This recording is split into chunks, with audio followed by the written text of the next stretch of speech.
São tantos e tão poucos têm noção de como se inaugura uma nação. Não é bem com monumentos nem com balas de canhão. É quando uma brisa bate na respiração e entra no juízo de um João.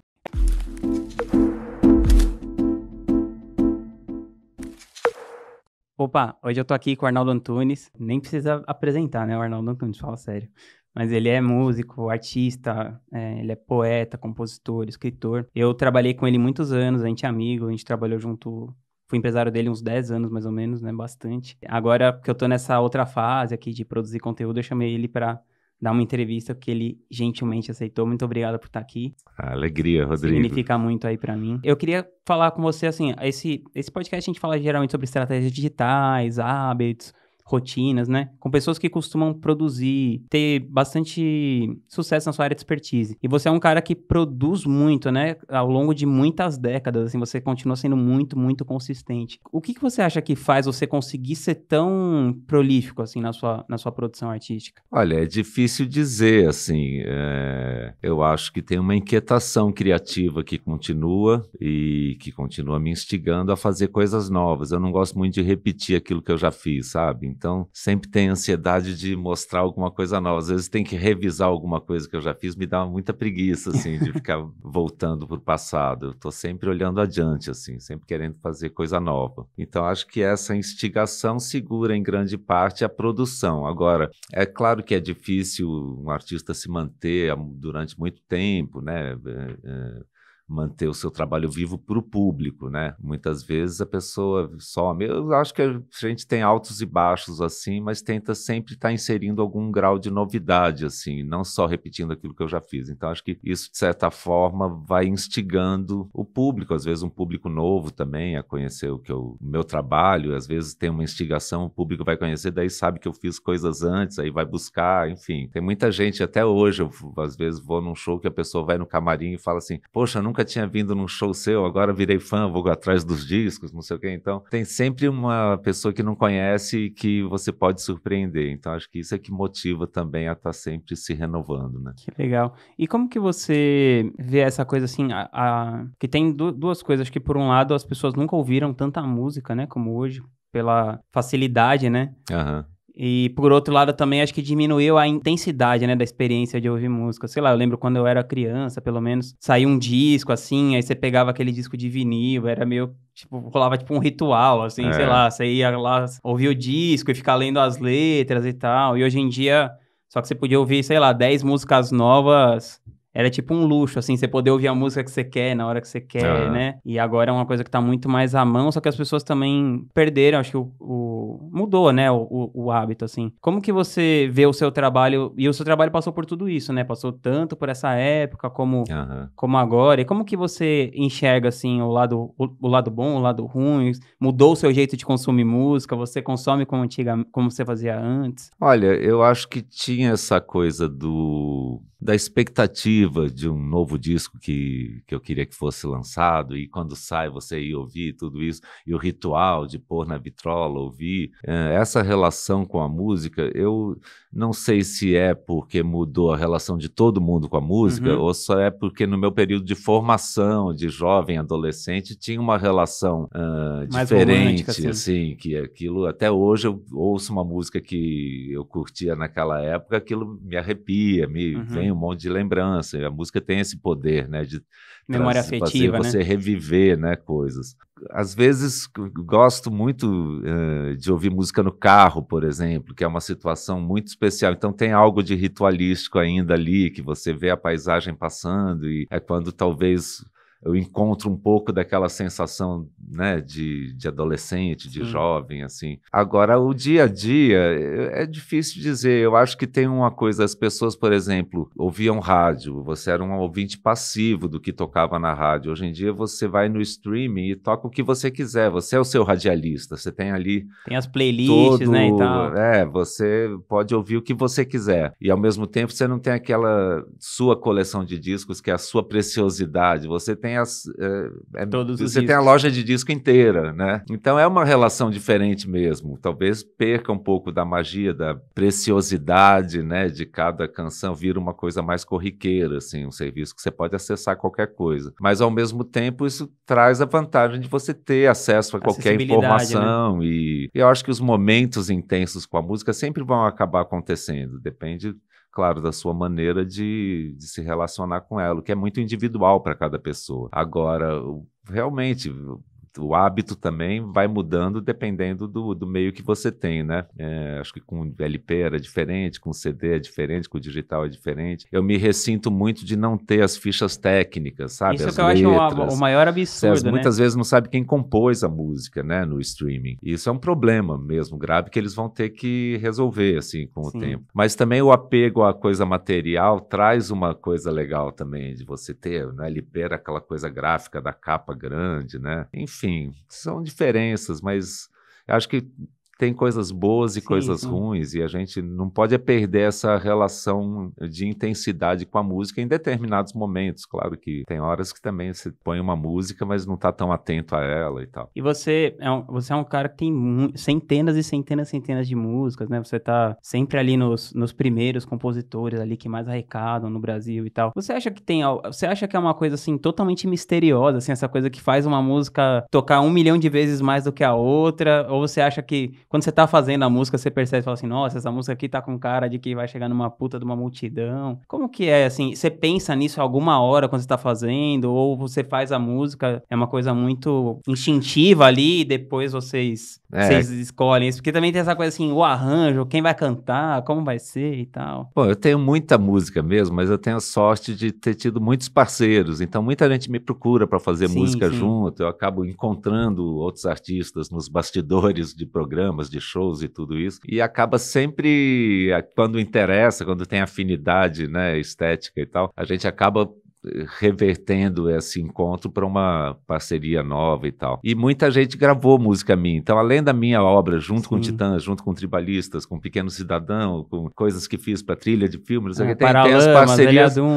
Tem as parcerias todas, né? Então, acaba sendo um volume grande de coisas. Agora, sempre foi feito com uma indefinição quanto ao destino comercial da coisa. Assim, não é uma coisa que eu preveja. E acho que mesmo que quem fica prevendo isso se dá mal, porque quando você às vezes vai numa onda achando que aquilo vai ser um sucesso, mas aí já mudou a onda geral, né, do que é ou não sucesso, e quando você chega, você já tá, a coisa já está em outra praia, enfim, não é algo previsível. O André Midani tinha uma frase que eu acho muito boa, ele falava assim, o imponderável, que é imponderável mesmo. Às vezes a gravadora, na época dele, investia muito numa coisa que tinha certeza que ia ser um sucesso e tal, e não acontecia como esperado.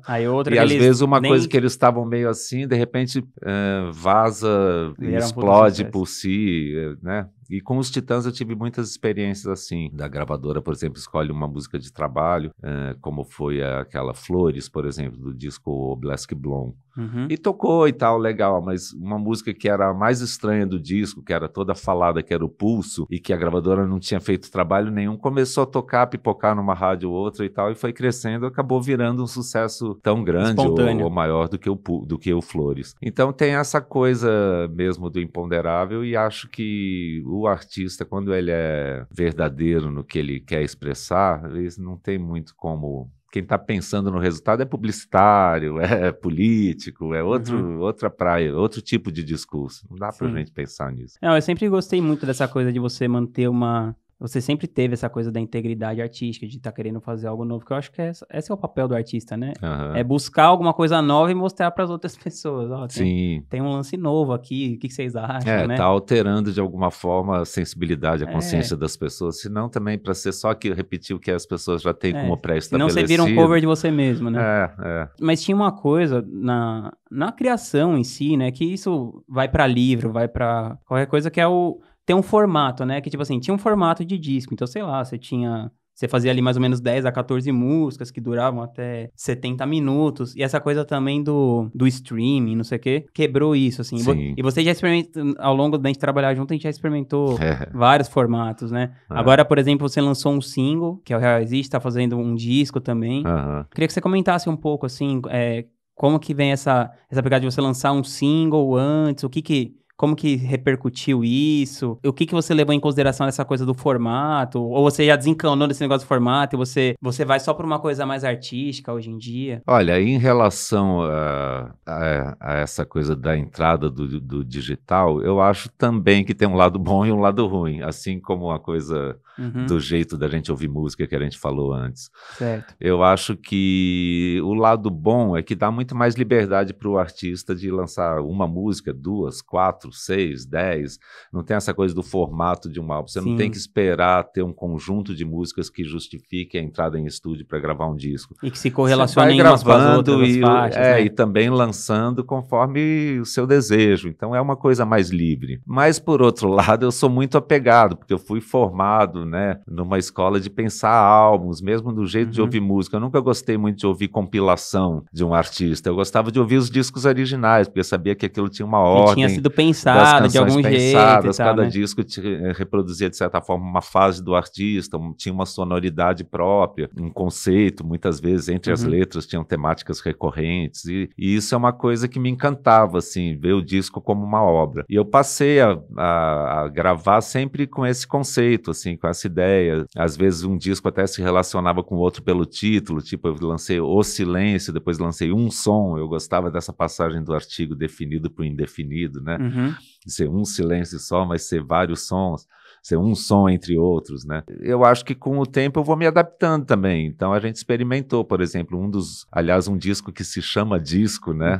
Um dos meus discos, que o título é Disco, a gente lançou uma faixa por mês, né? Foram as 6 primeiras faixas foram sendo lançadas, depois veio o álbum cheio. E agora dessa vez eu lancei o Real Resiste, sei lá, 5 meses antes de sair o disco, né? O que é um tempo, é quase que um single, depois vem o disco. Agora vem o disco que se chama também o Real Resiste, então de certa forma essa música tá no disco, então confirma um conceito e tal. Enfim, tem muita novidade também. Mas eu continuo apegado aos discos, mas assim, aos álbuns, ao formato de um álbum, de lançar um grupo de músicas que tenha uma cara, né? Mas eu fico também querendo exercitar essa liberdade, é um pouco os dois lados, assim. Quer dizer, eu sou uma cabeça de música moda antiga, mas vou me aventurando do meu jeito aos poucos os novos formatos. Ah, que legal. Mas acho que quem já começa na produção, na indústria de música hoje em dia, já está muito mais livre, né? Tem artistas que só lançam singles, sem esse compromisso do álbum, ou de obra feita de álbuns, né? Por falar nessa galera mais jovem, assim, mais nova, que surgiu mais próximo de agora, tem alguém, assim, alguns que você destacaria, assim, que você gosta de ouvir, dessa galera mais jovem? Muitos. O quê? Música brasileira, é? Bom, mais novos que eu, tem muitos. Tem os músicos que tocam comigo, né? Como o Chico Salem, o Curumim, o Betão tem o Projeto dos Mestres, que é um trabalho mais de pesquisa, né? Betão Aguiar, né? Mas o Curumim e o Chico têm seus trabalhos solos. Mas eu gosto dos novíssimos, vamos dizer assim. Eu gosto da Luísa Lian, do Baco Exu do Blues. Aí, alguns anos antes, o pessoal que já está no segundo, terceiro disco, né? O Léo Cavalcante, a Karina Bu, a Cel, o Baiana System. É muita coisa, né? Legal. Mas eu acho que tem, assim, eu continuo ouvindo os artistas mais velhos que eu, as gerações mais velhas, os artistas contemporâneos a mim, da minha geração e tal. E depois que a gente se lançou nos anos 80, teve várias gerações de música. Então, teve nos anos 90, teve Marisa, Carlinhos, Adriana Calcanhoto, a Pitty, né? E aí depois disso teve Nação Zumbi, era meio dessa época 90, também, né? 90. É muita coisa. Depois disso, nos anos 2000, foram surgindo bandas como Terno, enfim. Sim. Aí foi... eu acho legal eu você sempre tento acompanhar, mundo, eu sou curioso, assim, muito mais. Nos anos 80 eu acompanhava meio que na música internacional de novidade, né? As bandas... New Wave, pós-punk e tal, então Silks and the Benches, Divo, o Talking Heads, eu curtia saber as novidades. Depois eu fui perdendo um pouco essa coisa de estar atualizado na música internacional, mas na música brasileira eu continuo muito curioso, assim, do que as pessoas estão fazendo. E você sempre faz parcerias com essas pessoas, né? Você faz muitas músicas, já fez muitas músicas, sei lá, com o Marcelo Genesi, por exemplo, também era da sua banda. Sim, falei do Genesi, faltou falar do Genesi, são muitos nomes. Sim. Então, mas, aliás, o disco novo dele, Guaia, eu acho sensacional, assim. Você já ouviu, não? Ainda não. Você fez também com a Ana Canhas, Com né? a Ana Que até Canhas concorreu no também, Grammy agora, no último. queridíssima, uma grande artista que eu admiro. Eu acabo, os artistas com quem eu tenho afinidade, seja mais novos, mais velhos, eu O acabo lance é fazer fazendo música coisa junto. junto. Então tem artistas que eram meus ídolos quando eu era menino, né? Tipo Gil, Caetano, Jorge Benjor, Maria Bethânia, Gal Costa, Elza Soares, Luiz Melodia, enfim, e que depois eu ou fui parceiro, ou cantei junto numa ocasião, num show, ou dividi, ou gravaram música minha. Então, isso é uma felicidade, né? Sim. E os artistas mais jovens que eu vou descobrindo, outros que trabalharam comigo, que tocaram comigo, mas também outros que gravaram música minha, ou com quem eu já dividi o palco algumas ocasiões. Sempre tem uma alegria também de descobrir que essa afinidade vai também te renovando e vai também te desafiando a fazer coisas que sozinho você não faria, né? Eu acho que isso é um dos maiores valores, assim, porque você incentiva muito, né, a galera, porque alguém que já faz as coisas do seu nível, assim, acho que você é um artista muito acessível, assim, à classe artística, né? Eu acho que isso, um empurrão, assim, Mas na eu galera é muito sou legal. mesmo, é porque eu gosto, é uma coisa que faz parte natural, da minha não é forçado, natureza, não exatamente. não é gênero. Sim, não, total. E como que você pensa essa coisa, assim, da sua carreira, assim, ao longo dos anos? Você fica pensando muito assim, então esse ano eu quero fazer tal coisa, ou você meio também vai deixando rolar de acordo com o que a música causa nas pessoas? Como que Não, é isso pra você, eu assim? planejo, mas muitas vezes esse meu plano acaba sendo furado porque eu acabo fazendo coisas Porque que você dão acaba uma fazendo mais rasteira no música plano. que... Então, por exemplo, vou gravar. Você já viveu isso comigo, né? Sim, Quando você várias estava de vezes. empresário, então a gente planejava, vamos lançar o próximo disco de inéditas ano que vem. Aí estava no começo do ano, no meio de uma turnê, aí eu começava a compor, falava, não, Não Rodrigo, quero aguentava. gravar antes, que eu tenho essas canções, estou louco para entrar em estúdio, então vamos antecipar. Ou o contrário, né, também, Sim. vamos adiar. E ao mesmo tempo que tem os meus discos e shows e tal, tem muita coisa de convites que às vezes entram e acabam atropelando, né, o ritmo Sim. normal. Então, por exemplo, eu comecei a última turnê do RSTUVXZ, aí veio a ideia de fazer uma turnê com os tribalistas, aí interrompi a minha turnê para excursionar com os tribalistas, depois retomei, quando retomei já era outro momento, enfim. Então isso é meio errático, assim, por um lado, Sim. mas é um prazer também que seja assim, sabe? E no meio disso tudo também eu vou fazendo meus poemas, estou sempre escrevendo, então às vezes faço um Tá livro de escrevendo um poesia, livro, né? às vezes agora estou com um livro quase pronto, assim, estou nos finalmente, Que mas tem legal. também convites para uma exposição, né? Acontecem coisas e em parte é meu impulso que me leva a fazer coisas e aí vou fazer uma exposição, mas em parte tem um convite de uma exposição que querem que eu faça em tal lugar e aí eu vou me mover para corresponder àquilo quando, claro, o convite interessa, né? Sim. Bate uma fagulha que incendeia aqui dentro, né? E por falar nessa turnê dos tribalistas, acho que foi uma das maiores, assim, que já aconteceu no Brasil, assim, de um artista nacional, né? Fez show em estádio, a gente fez lá no Parque Antártica pra, sei lá, 50 mil pessoas. Foi Como que incrível. foi fez um Lollapalooza, depois lá no palco Aham. principal. Enfim, como é que foi essa experiência de vocês se reunirem tantos anos depois pra cantar aquelas canções e tal, e também vir com um repertório novo e tal? Eu fico imaginando, assim, acho que foi o último grande estouro da indústria fonográfica que eu lembro, acho que foi o Tribalice no começo dos anos 2000. Imagina, assim, uma pressão muito grande, assim, né? Aquela expectativa muito grande, Aham. né? De saber o que ia acontecer e tal. Como é que foi pra você, assim, a experiência de fazer essa turnê com a galera e tal?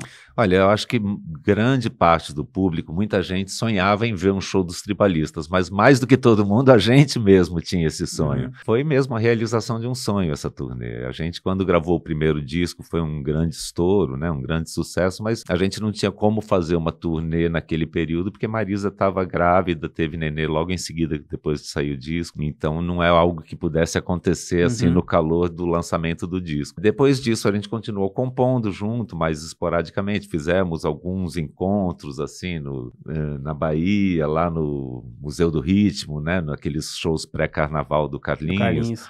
Fizemos no show da Marisa, na inauguração da Apple Music Lembro do em São iTunes. Paulo, do iTunes. Quando o Quando iTunes veio pro lançou o Brasil, iTunes no Brasil, a gente fez eu um lembro. encontro. No meu DVD ao vivo no estúdio, eu chamei eles para participar. Então, teve eventualmente alguns encontros.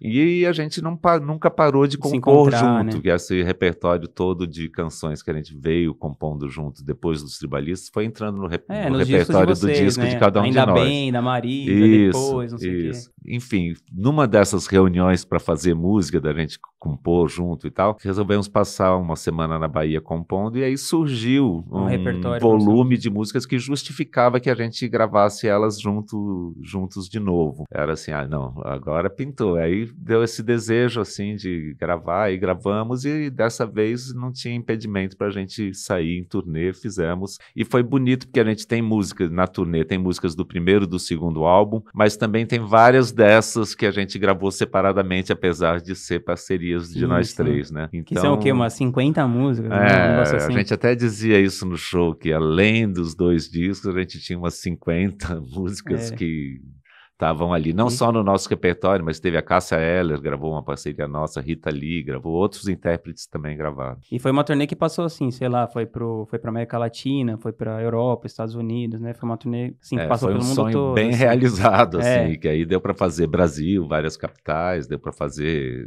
11 shows na Europa, nos Estados Unidos também, várias cidades, e América Latina a gente fez 2, Argentina e Uruguai. E encerramos a turnê com o Lollapalooza, que foi incrível, e registramos, né, o show do DVD. Ainda tem um material que é para ser um documentário, que são os bastidores da turnê, que o pessoal filmou muita coisa desde os ensaios, e a gente inclusive compôs novas músicas, é claro, durante a turnê, e aí a gente quis que isso entrasse no documentário. Então a gente agora se encontrou recentemente de novo na Bahia para finalizar essas músicas, acabamos fazendo mais 2, então gravamos 4 músicas que devem entrar aí nesse documentário.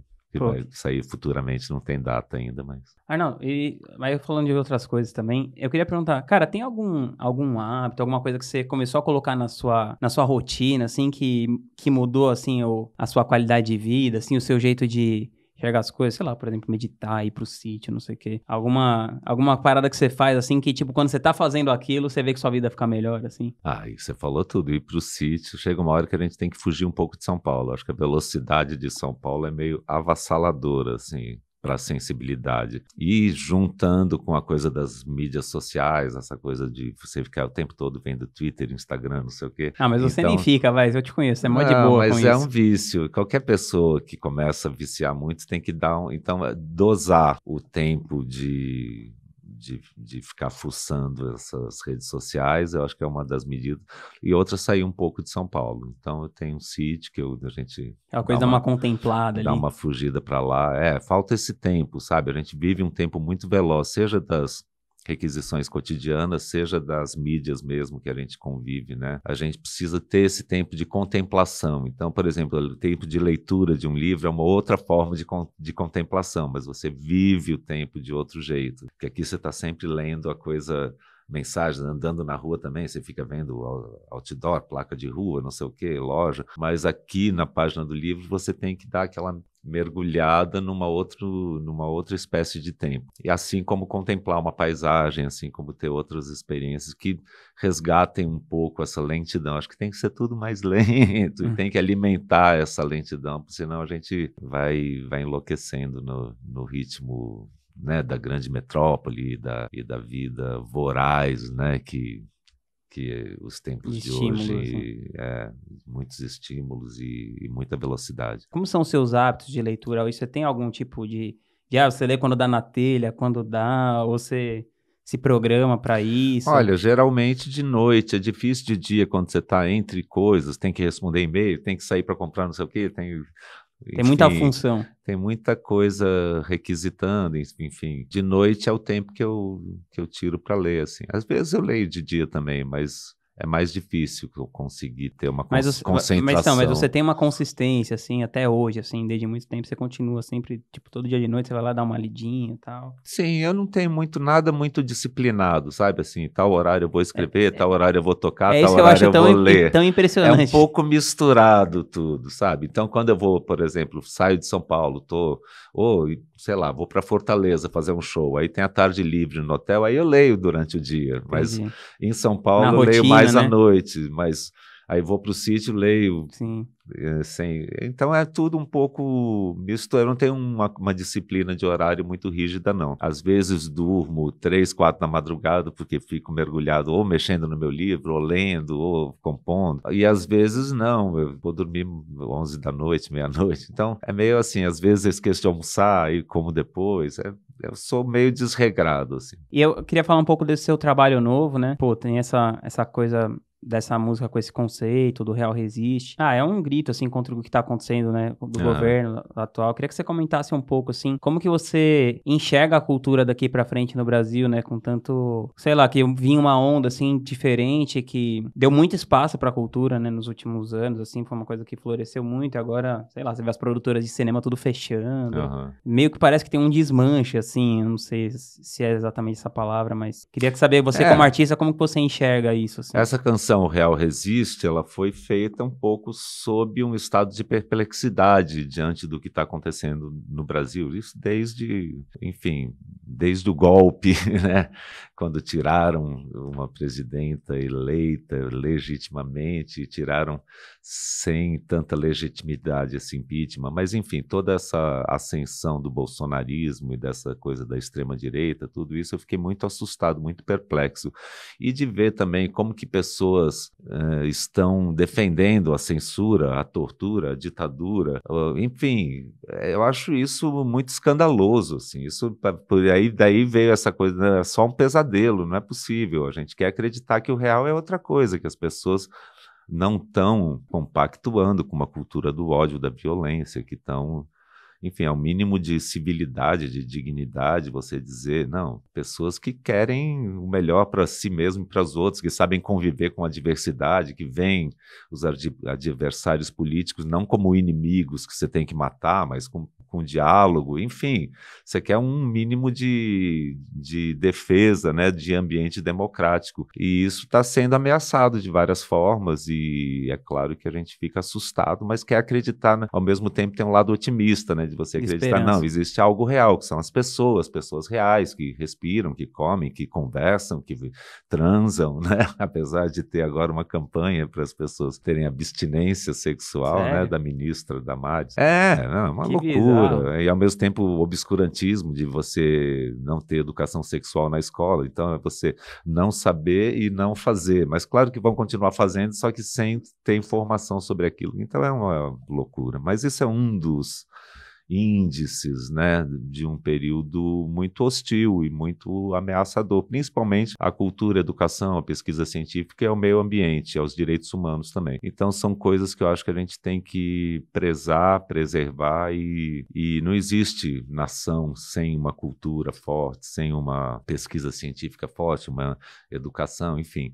Aí vem uma ameaça, por exemplo, de acabar com a universidade pública. Eu acho isso sim, já é um escândalo. Sendo que as universidades públicas são as que mais pontuam, né, em pesquisa científica. Pois tipo, disparado, 98% das pesquisas científicas assim, são de universidades públicas. Quer dizer, está assim, sabotando o futuro do próprio país, da grandeza de uma nação, que é a sua cultura, a sua educação, seu futuro depende disso, né? Enfim, a gente tenta acreditar que existe uma realidade mais forte que isso, que não vem da esquerda ou do centro, ou vem das forças progressistas que não compactuam com porque uma coisa é você ser de direita, outra coisa é você compactuar com uma coisa fascista ou extremista, entendeu? Acredito que haja uma reação de civilidade, de defesa da democracia, de preservação das instituições, né? É claro que é assustador você ver pessoas na rua pedindo o fechamento do Supremo ou do Congresso. Isso é uma coisa, você fala, que esse pessoal tá louco, é insano, isso é um pesadelo, não é possível. Daí que vem a questão da música. Fala, não, pera lá, vamos prezar pelo pouco de saúde democrática que ainda temos. E agora, a outra música que você está lançando agora? Então, aí, na verdade, essa música tem esse contexto político e tal, o clipe dela foi todo editado com material de acervo do Mídia Ninja, mas ela dá título também ao disco, e o disco aborda vários lados da vida real, né? Vamos dizer assim, das pessoas. O amor entre amantes, mas também o amor de pai e filho. A música nova chama Amor de Outra Galáxia. Que a gente já fez o clipe, ela sai como como o novo clipe sai junto com o disco, né? Eu chamo de disco ainda, o pessoal fala álbum, né? Mas daí tem 2 músicas que eu fiz na aldeia dos Yawanawás, quando fiz a visita, a vivência lá o ano passado. Então elas falam de índios, uma delas é Dia de Oca, outra é Língua Índia. Tem uma música em homenagem ao João Gilberto, que também é essa coisa da cultura. Aliás, é a primeira música do disco. O disco já começa dizendo: são tantos e tão poucos têm noção de como se inaugura uma nação. Não é bem com monumentos, nem com balas de canhão. É quando uma brisa bate na respiração e entra no juízo de um João. Então é uma homenagem que eu fiz em parceria com César Mendes para o João Gilberto. Que legal. Vocês até cantaram essa música no Fantástico, cantamos, né? Na ocasião da morte dele. Enfim, eu publiquei um post, né, em homenagem com a letra. Aí acho que o pessoal da Globo viu e tal, chamaram a gente para cantar no Fantástico. Isso, sei lá, no dia seguinte, né? E foi muito emocionante até. Mas é isso, o disco tem vários lados do que é o real para mim, né? Arnaldo, você falou dessa coisa dos Yawanawás, né, que você fez uma experiência. Eu queria que você comentasse um pouco como é que foi, como que você enxerga, né, essa cultura original, assim, dos índios do Brasil. Como que foi, se você já teve experiência, assim, com ayahuasca, com esse tipo de coisa, como que foi para você essa coisa espiritual, assim? Olha, é uma cultura muito antiga, né? E ao mesmo tempo muito diferente da nossa cultura ocidental. E foi muito precioso, assim, poder ter essa experiência, dessa vivência lá com eles, por tudo, assim, é um deslumbre, a música, eles vivem a música o tempo todo, assim, as músicas lindas, as medicinas que tem, o uni, né, que é a ayahuasca, mas tem o rapé, tem o cambô, que é o veneno do sapo, tem o sananga, que é um colírio, enfim, tem ali um jardim com plantas medicinais e você anda com o cacique, ele vai explicando, olha, essa é para tosse, essa é para nenê parar de chorar, essa é calmante, essa é... Tem uma sabedoria ali, né? Tem uma sabedoria em relação à natureza Incrível. E enorme, assim, e uma espiritualidade presente em tudo, né? Não é uma coisa assim, você pega os ocidentais, estão sendo religiosos só no culto, não tem essa separação de vida, e a espiritualidade tá e ao mesmo tempo uma liberdade muito grande, uma coisa, eu me senti muito à vontade, parecia que eu já era da tribo, da galera ali. Cara, se você pudesse colocar uma frase no outdoor que todas as pessoas do mundo fossem ver, que frase você colocaria? Não há sol, há sós.